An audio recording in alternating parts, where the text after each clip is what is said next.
Let's welcome in Chris Peters from Daily Faceoff. Chris, what's going on? Thanks so much for joining us. Yeah, my pleasure. I was actually hoping that since Barry Trotz isn't coming up, if I could get some of that free beer for life. I got a few extra is there any cases extras? kicking around. Yeah. The funniest thing, because after dude, this draft is over, I'm going to need about 1 million. how would you describe this draft overall strength-wise? Is it top-heavy? Is it less top-heavy but very deep? What's the description of this draft from a layman's term for people that haven't paid attention so far? I would say completely unpredictable, for one. I would say that it is probably, I've said it for a while. It's closer to average, maybe a little bit below. It's definitely below average at the top compared to more recent years. There's no transformational players, at least that are evident at this point. You never really know exactly how it's going to go. But I would say that, Shane Wright, Logan, Cooley, Juraj Slafkovsky, the guys that have been in the conversation for the number 1 overall pick, they all kind of have, they didn't necessarily establish themselves as these can't miss prospects. And so we don't really have that this year. And it's the prospect world. Not everybody's going to be a can't miss anyway. There may not even be such a thing. But I would say that it's definitely one of those drafts where you really had to do your homework. You really had to dig in. And the teams that feel very confident about this draft and feel confident about their board are probably going to make some really good selections that are there. But I can tell you, going through my own process this year, I just see a lot of projects, a lot of guys that are going to need a lot of work. Some players with some really great tools, but maybe, the hockey sense is lacking, or maybe there's a work ethic thing, or maybe, it's just kind of, you're not going to find a ton of guys that are what I would call complete players at this point. Now, just big picture. I mean, it's funny. Our conversations over the last couple of years around the drafts have often gone back to just how challenging it's been for scouts, through the pandemic, leagues that didn't play, World Juniors that have been canceled. How thorough, how thorough have these guys been scouted this year, at least in comparison to the last couple seasons? Is there more consensus on the players this year as opposed to sort of the Wild West that in some cases it was in the last two? Yeah, oddly enough, I feel like there's maybe less consensus at this point in this draft. And maybe it was because there was so much focus and the ability to go see these guys live. And then the fact that there were so many guys from Ontario that didn't play or that were in the WHL last year and played a very short season, and it wasn't a full year of development. And you just don't know how that impacts players. And so I think that that's part of the reason that we have less of a consensus at this point. There's not a lot there that, you can absolutely say with certainty that, these guys are franchise changing players or anything like that. So there's a lot to kind of track this year too, just in terms of, we had that lost year of development, but then also just this season, the disruptions and other things that happened. We didn't have a World Juniors this year. We didn't have some of the typical events that you would have, not just this year, but in the build up to a player's draft season, things like the under 17 World Hockey Challenge, or things like, the Hlinka Gretzky Cup. Canada didn't have a team at that event this year. So there are so many different little flashpoints that we missed. And that makes it a little bit harder to put together the entire picture of a player because you don't have some of those benchmark events still. So, the long story short, you look at basically, once you get past, I'd say 16, 17, 18, somewhere in there, you're not going to see a ton of separation between those guys that are 20 something to 60, there's not a lot of separation there. And you're going to see a lot of boards with a lot of different opinions. Bob McKenzie put out his list that is, a poll of scouts. And he said that, players as low as 50 were getting first round consideration from some of his scouts. So, that ended up on, as low as 50 on the final list. That's how crazy this year is going to be, where there is a wide array of opinions that are really going to make it difficult to know who's going to go where. Speaking of the Bob Father's list, this might not have been a surprise to someone that's as deeply ingrained in the scouting and draft process as yourself, but for a guy like myself that talks to a lot of you guys as we get closer, we've been hearing Shane Wright as the number 1 guy for 2 years. What was the reaction from yourself and other people in the game that he's now number 2, and this Juraj Slafkovsky is the number 1 prospect from Bob. Was that a surprise to you, Chris? No, not at all. Really? I think that's been the way that it's been trending throughout the entire season. I mean, I had Logan Cooley as the number 1 prospect in this class in my midseason. He's my number 1 still. Slafkovsky is 3 on that list. Wright is 2. You know, Wright is typically no lower than 2. Nobody seems to be willing to want to put him at 3, but I think I certainly considered Slafkovsky over Wright, and having Shane Wright as the 3rd prospect on my list. It's been this kind of thing all season long where we were continually waiting for Shane Wright to take over. And maybe that's unfair expectations based on his rookie season that's now 2 years old. And that season, as a 15-year-old, he outproduced on a per-game basis Connor McDavid before the season was shut down due to COVID. So his points per game was higher than Connor McDavid's at the same age. There are a couple things about Shane that are different than Connor. Connor was small in his 15-year-old season, continue to get bigger. Shane Wright is the same size as he's been the last 3 years. There's not been a lot of growth progression there. So he started as a player that was already physically advanced for his age at the younger levels. Now other guys have caught up to him, and I think that's part of the question. Him having lost last season, did he take enough of a step? Is there enough, how much ceiling actually is there? Whereas both Cooley and Slafkovsky, there's a feeling that these guys might have a higher overall ceiling. There's more risk attached to both of them because we've seen Shane Wright kind of prove it over time. But when you don't see the progression that you would expect from a player that was so good at 15 and really isn't a ton better this year, aside from the fact that he's a little bit faster, he's definitely stronger. He's a highly intelligent player. I don't want to, just because he's not the number 1 pick doesn't mean he's not going to be a great NHL player. And, there are absolutely teams that still view him as the number 1. And Bob, it was a split vote, 5 for Slafkovsky, 4 for Wright, and 1 for Cooley. So that was kind of that's how close it is right now. And, I think the one thing that I tried to do throughout this entire process is to eliminate that kind of anchor bias that we have, that he was the exceptional player, that he had that incredible rookie season. We have to judge him based on the entire body of work. And this year's production wasn't so much better than he had before, with essentially the same kind of players, if not a better team this year. And it's so tough. This year, if you're the Montreal Canadiens, you'd love it to be easy. It just isn't. And I really believe it when they say that they're not sure who they're going to take number 1. So tell us about Slafkovsky, and maybe you'd be the best person to tell us about Cooley, because this is the first conversation I've had of him being in the mix for that number 1 pick. I mean, who are the 2 contenders along with Wright, and what have they done to sort of boost their draft stock heading into the only time it counts, and that's when the picks are made? Yeah, exactly. Well, Slafkovsky, I think a lot of it is projecting out because his production this year in Finland, he's a Slovakian player who plays in Finland, played professionally all year, didn't have great numbers, didn't have the numbers that you would expect from a top prospect because, he was on a team that didn't score a lot as it was. And then, he just didn't take that next step. However, he was the MVP of the Olympics this year, and he was the best forward for Slovakia in a very impressive showing at the World Championship. And, at those events, he produced at a way that we've never seen before. Now, obviously, the Olympics, it was, not NHL players. I actually think the World Championship had better quality of competition than the Olympics did this year because there were NHL players that played in that event. And I would say that, those are some of the things that you look at. And so we're trying to figure out, is that production in those international events, how much do we read into that? How much focus can we put on that when we have the entire body of work of his season where it wasn't anywhere close? It's not even the best in the draft among players out of the Finnish Liga. But he's a 6'4", 220-pound forward with an elite shot, great hands. He's got so much skill. And then he at least showed us at other events that he is of that top variety, that he belongs in the conversation.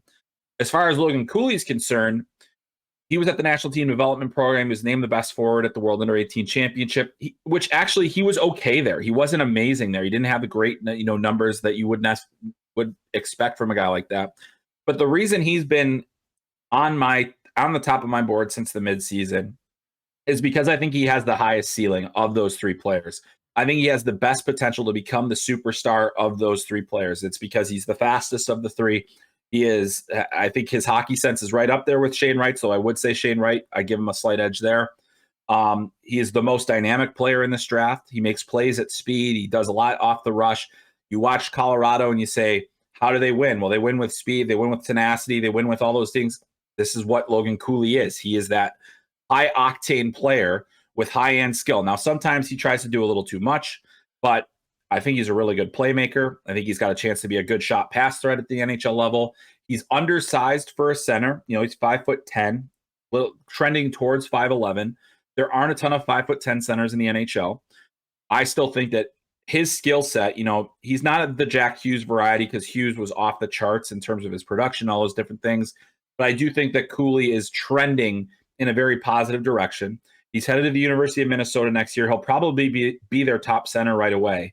And I'm just fascinated to watch him continue to grow. I just think that he plays the way that the NHL is going, fast transition.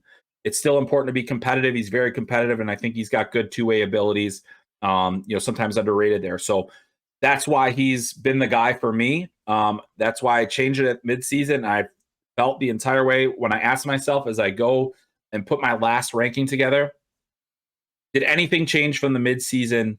Did he become suddenly less? Was he not the most dynamic player in the draft? Was he not the best, one of the best skaters, any of those things? And basically the answers were the same for me then as they were at the midseason. And that's why I ended up keeping him at number one. Looking ahead to next week's NHL draft of Chris Peters of Daily Faceoff. You can follow him on Twitter at Chris M. Peters. And of course, check all of his content over at dailyfaceoff.com. What about the defense group? How strong is it? Who's the best defenseman available in your mind, and how close is it? Yeah, it's a really good class, I think, for the defenseman. It's a really, if you're looking for puck moving offensive minded defenseman, it's a great year to have picks in the lottery range. And so the top two guys consensus wise are David Juracek and Simon Nemec, and you can kind of flip flop them. For me, Juracek is ahead of Nemec. He's the bigger, stronger. I think he's got the skating ability. I think he's got good offensive skill. He's got a huge, just a big shot. I mean, really one of the best shots in the draft in terms of his slap shot and the power and the accuracy. He also played at the World Championship. The thing about Juracek is that he missed half a season, got injured at the World Juniors before it got canceled. Talk about bad timing, and missed the second half of his season. But he played professionally in the Czech. He got good minutes. Can defend, really solid there. But then Nemec had an unprecedented season of production in Slovakia's top pro league. Brant Clark, who was a top 10 pick last year, played in that league. And Nemec outproduced him this year, obliterated his production in terms of a per game basis. And also there's just never been a defenseman that's scored at that rate. You look at the guys at his age, the U18 players that have played in Slovakia's top pro league, and the only two guys that have had more points than him are Marian Hossa and Marian Gaborik. So it's just like, whoa, okay, well, that's interesting. And so he's a great puck mover, really outstanding there. So it's really tight between those two. I think they're the consensus guys. But then there's another group where it's Pavel Mintyukov, Denton Mateychuk, Kevin Korchinski, Ryan Chesley, Lane Hudson. There are all these dynamic defensemen in this draft. And then you've also got the big bruisers like Leon Bichelle. You've got Owen Pickering, who played for the Swift Current Broncos. I mean, there are so many quality defensemen, but a lot of them, it's like they're very good, but there's something where it's like Lane Hudson, it's the size, and Ryan Chesley, it's the offensive upside, and then Leon Bichelle, same thing, offensive upside, but he's got this massive frame. So you're talking about a lot of players that are going to continue to need work and development. But I think if you're looking for a defenseman this year, both Nemec and Juracek are right shot guys. You've got Chesley's a right shot guy. Sam Rinzel, who's down the board a bit, could be available to the Jets with their second first round pick. He's a right shot guy. So there's a lot there that I think teams are getting excited about to say, hey, this is a pretty good class if we're looking for a defenseman. Chris, let's move on to Winnipeg. The Jets have the 14th pick. on account of their season, missing the playoffs. And then thanks to the Rangers playoff run, that's one of the 2 second-rounders has become a first-rounder at number 30. Before we talk about what type of a player will the Jets see on the board at 14? And in your opinion, how big of a benefit was them for the Rangers playoff performance to move that second rounder into the late first? Well, I think that, the range that they're in for that first pick is going to be really good. And I don't know how the top of the draft is going to shake out. I mean, really, even at 1, we don't know who's going to go at number 1. And if Shane Wright doesn't go, that could cause a cascade of amazing possibilities with this draft. And so it really shakes things up. I think, one of that second tier defensemen will be available there. The Korchinski, probably not him, but maybe Matejchuk or Mintukov. I think the Russians are, are you going to get that? Are you going to take that risk on with Danila Yurov or Ivan Marashchenko? Those are the things. Pavel Mintukov at least played in the OHL last season, so there's a little less risk on the guys that played in North America. But then there's also, you look at some of the guys, the type of players that they've had, high character, good skaters, guys that play with some skill. There's always the possibility that a guy that I have like in my top 10, like let's say a Matt Savoie even, I think it'd be unlikely that he drops that far, but it's possible. Jonathan Lekkerimäki, who's a high-end scorer from Sweden. So you're going to have options and good ones and guys that will move up pretty high in the Jets prospect pool, and guys that I think will be good. So yeah, I think for them, especially as you mentioned, all the talk of trades and different things, you just got to get the highest upside player that you can at that point.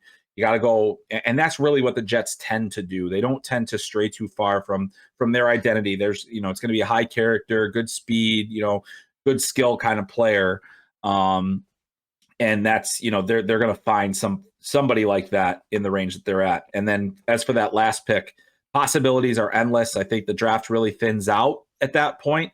You may have be able to get the guy at 30 that you would have gotten in the second round. That's how crazy this year is.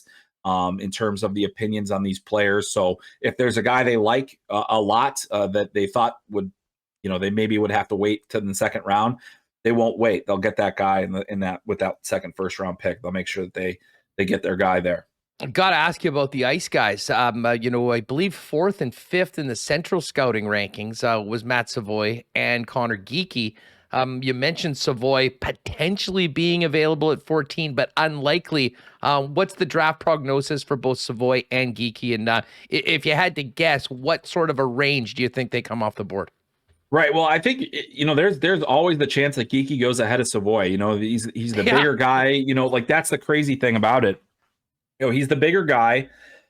Excuse me. He's you got Savoie is certainly the skill, dynamic. He's such a competitor and you love the way that he plays and he's got the motor and, I think there's a lot there. But the thing about him is that most teams don't believe, I shouldn't say most teams, but a lot of teams don't believe that he's going to be a center at the NHL level. He doesn't have the size profile. He doesn't have the strength. The defensive capabilities are fair.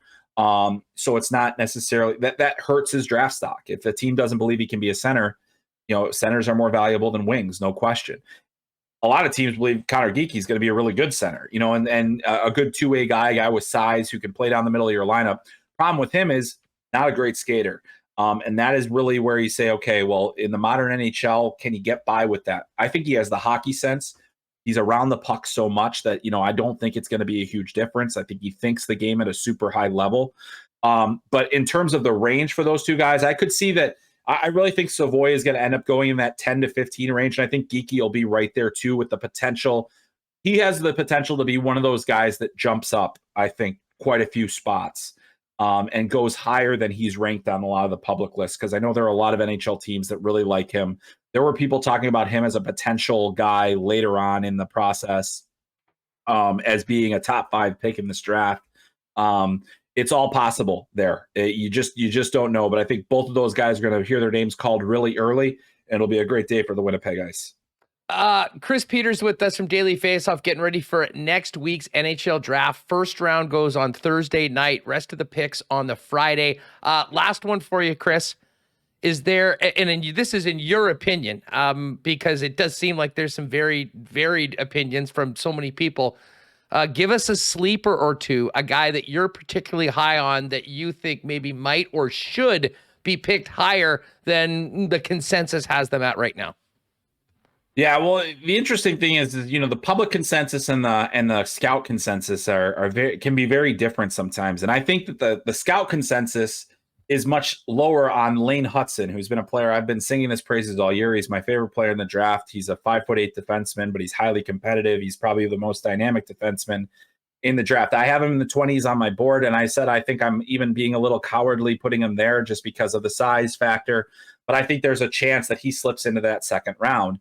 And if he does, I think whoever gets him is going to be ecstatic about that pick, because he is an incredible competitor, really good defensively despite his size. One of the more dynamic skaters he's not the fastest skater, but he's deceptive, he's shifty, he makes a lot of plays with his feet, and gets out of trouble with his feet a lot.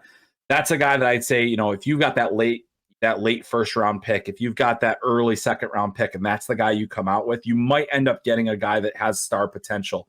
We think he's going to grow some more. He has an older brother that, was a late bloomer. His dad is like most of his family's like that 5'11" range. And if you get there, suddenly you're in the Cale Makar range. So you're fine. Everything's good. You're like, everybody's like, hey, you can play. I personally think that even if Lane Hutson doesn't grow significantly, he is going to find a way. I think he's one of the most competitive players in this draft, and his hockey sense is outstanding. He's super fun to watch. And you get attached to players as you do this process, and you get your guys that you really end up liking. He's one of those guys where maybe I have a blind spot for him because I've just watched him so much, and I feel like, he's a special player. But that's the guy where I think he's going to go later than he should. And I think whoever gets him will be very happy with the value that comes out of it.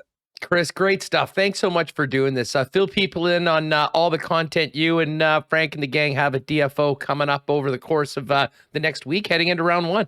Yeah, so coming up soon, obviously the draft rankings are there. I've got a 2-round mock draft coming out this week on Daily Faceoff, and then they'll have all of my I won't be running the content, but they'll have all of my picks there for the draft live, where it's just, you'll see those scouting reports as the picks are made, and it'll be an opportunity to just continue to follow the draft. But yeah, it's been a lot of fun to do it with Daily Faceoff this year. We've had a lot of great content, and the people have been checking it out. So hopefully more people will. And also, you can always follow me on Twitter at Chris M. Peters. I'll have a lot of draft night coverage and over both days of the draft talking about the prospects that are picked.